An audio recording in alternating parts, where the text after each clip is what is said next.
ভারতে অনুষ্ঠেয় টি-20 বিশ্বকাপের ম্যাচগুলো শ্রীলঙ্কায় সরিয়ে নেওয়ার আবেদন জানাবে বাংলাদেশ। কলকাতায় খেলোয়াড়দের নিরাপত্তা নিয়ে শঙ্কার কারণেই এই সিদ্ধান্ত। বাংলাদেশ ক্রিকেট বোর্ড শীঘ্রই আইসিসিকে চিঠি দেবে। সাম্প্রতিক সময়ে বাংলাদেশ ও ভারতের রাজনৈতিক সম্পর্কের অবনতির প্রেক্ষাপটে কলকাতা নাইট রাইডার্সের মোস্তাফিজুর রহমানকে ছেড়ে দিতে নির্দেশ দেয় বিসিসিআই। এই ঘটনায় নতুন করে উদ্বেগ তৈরি হয়। আগামী মাসে টি-20 বিশ্বকাপে বাংলাদেশের প্রথম 3টি ম্যাচ কলকাতায় হওয়ার কথা। শনিবার বিসিবির জরুরি বোর্ড সভা অনুষ্ঠিত হয় অনলাইনে। সভা শেষে বিসিবির মিডিয়া কমিটির চেয়ারম্যান আমজাদ হোসেন বলেন, আমাদের টি-20 বিশ্বকাপে কলকাতায় 3টি ম্যাচ আছে। আজ যা ঘটেছে সে বিষয়ে আমরা আইসিসিকে লিখব। বাংলাদেশি ক্রীড়া উপদেষ্টা আসিফ নজরুলও দলের নিরাপত্তা নিয়ে সন্দেহ প্রকাশ করেন।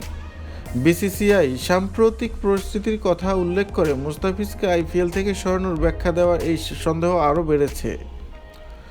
আসিফ নজরুল তার ফেসবুক পোস্টে লেখেন, আমি বিসিবিকে পুরো বিষয়টি আইসিসিকে ব্যাখ্যা করতে বলেছি।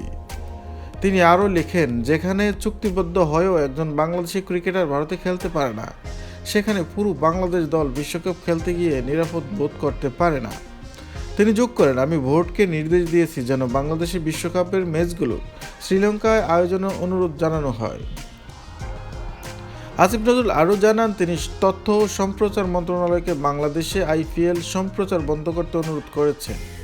বিসিসিআই এর নির্দেশের পর কলকাতা নাইট রাইডার্স নিশ্চিত করে যে তারা 2026 আইপিএলের জন্য মুস্তাফিজুর রহমানকে ছেড়ে দিয়েছে।